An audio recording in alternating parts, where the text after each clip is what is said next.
Assalamualaikum warahmatullahi wabarakatuh. Kami dari kelompok 3 Pendidikan Agama Islam Farmasi A. Dengan anggota kelompok Anifatin Humaira, Astika Sari Dewi, Bayi Anissa Fitri, Berlian Catherine Mezora, Citra Aulia Rizky, Desi Arianti Pardila Fitri, dan Fareh Alan Maulana. Di sini kami akan membahas tentang hukum vaksin menurut pandangan Islam.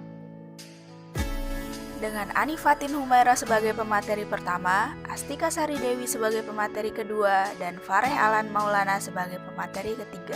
Kepada masing-masing pemateri dipersilahkan.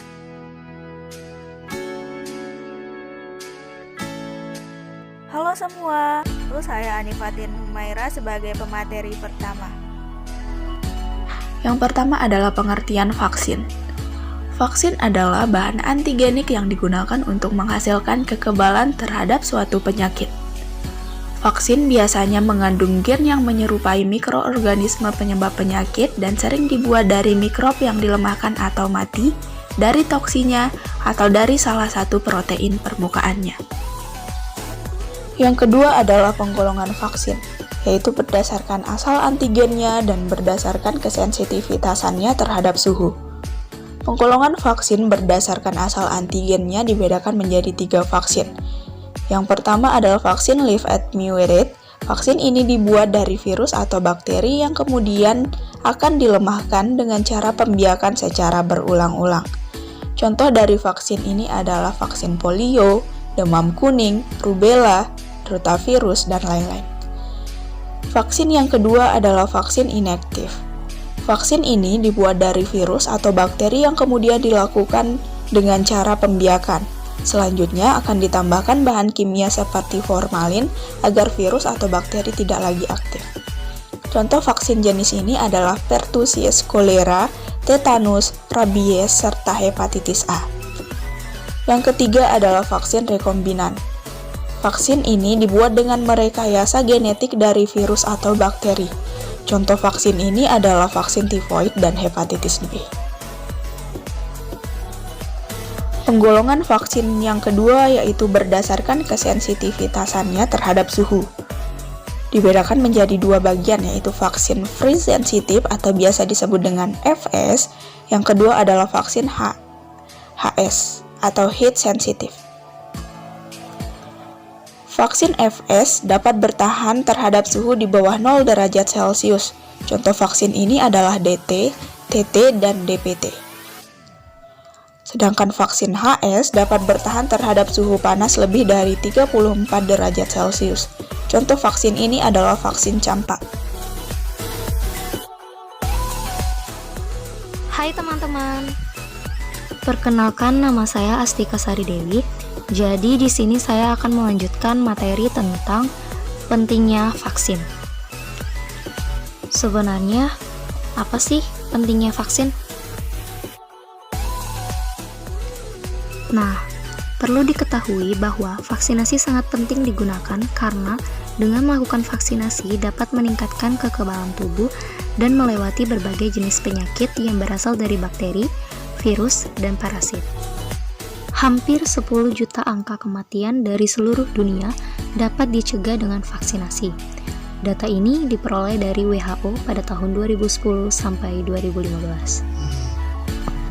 Vaksin sendiri sangat direkomendasikan untuk anak-anak karena memiliki sejumlah alasan penting, antara lain memperkuat sistem imun tubuh, mencegah infeksi dan penularan wabah penyakit, mengurangi risiko cacat dan kematian, serta investasi kesehatan jangka panjang. Walaupun demikian, vaksin juga memiliki efek samping pada anak-anak karena menimbulkan rasa tidak nyaman seperti timbulnya kemerahan pada kulit dan nyeri, namun umumnya gejala tersebut akan hilang dalam waktu 3-4 hari.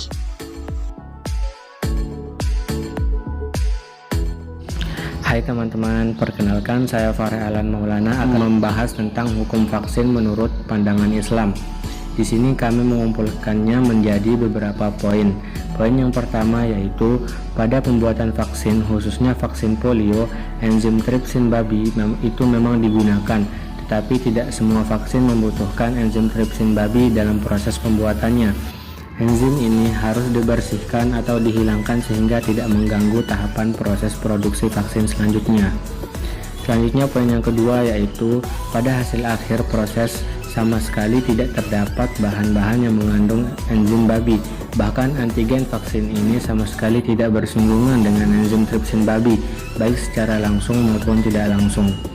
Selanjutnya poin yang ketiga yaitu jika ada indikasi keharaman, maka hukumnya tetap diperbolehkan dengan alasan darurat demi mencegah terjadinya kesakitan, kecacatan, dan kematian karena suatu penyakit tertentu, dan selama belum ditemukan bahan vaksin yang halal dan suci. Salah satu contoh vaksin yang mengandung babi yaitu vaksin campak dan rubella atau MR. Ini merupakan fatwa daripada Majelis Ulama Indonesia. Selanjutnya, poin yang keempat yaitu adapun dalil yang berbicara mengenai tentang diperbolehkannya berobat menggunakan vaksin atau berobat menggunakan benda-benda yang diharamkan adalah sebagaimana dikatakan Iz bin Abdussalam dalam kitabnya, yaitu boleh berobat dengan benda-benda najis jika belum menemukan benda suci yang dapat menggantikannya, karena maslahat kesehatan dan keselamatan itu lebih sempurna atau lebih diutamakan daripada kemaslahatan menjauhkan benda-benda yang najis atau benda-benda yang dilarang. Selanjutnya poin yang terakhir yang dapat kami kumpulkan yaitu beliau juga menjelaskan bahwa diperbolehkannya berobat dengan menggunakan benda-benda yang haram ataupun najis itu jika memang dalam keadaan darurat saja ataupun memang sudah tidak atau belum ditemukan kembali obat-obat yang bersertifikat halal.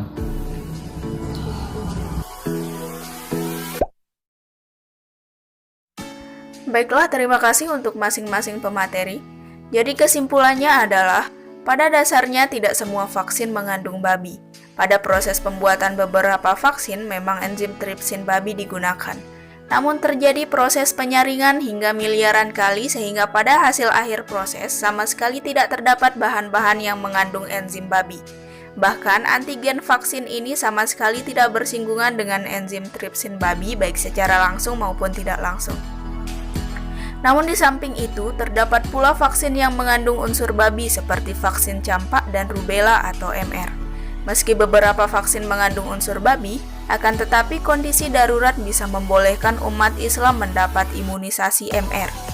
Hal ini sesuai dengan dalil yang berbicara mengenai tentang diperbolehkannya berobat dengan menggunakan benda-benda yang diharamkan adalah sebagaimana dikatakan Iz bin Abdussalam dalam kitabnya, yaitu boleh berobat dengan benda-benda najis jika belum menemukan benda suci yang dapat menggantikannya, karena maslahat kesehatan dan keselamatan lebih sempurna atau lebih diutamakan daripada maslahat menjauhi benda najis.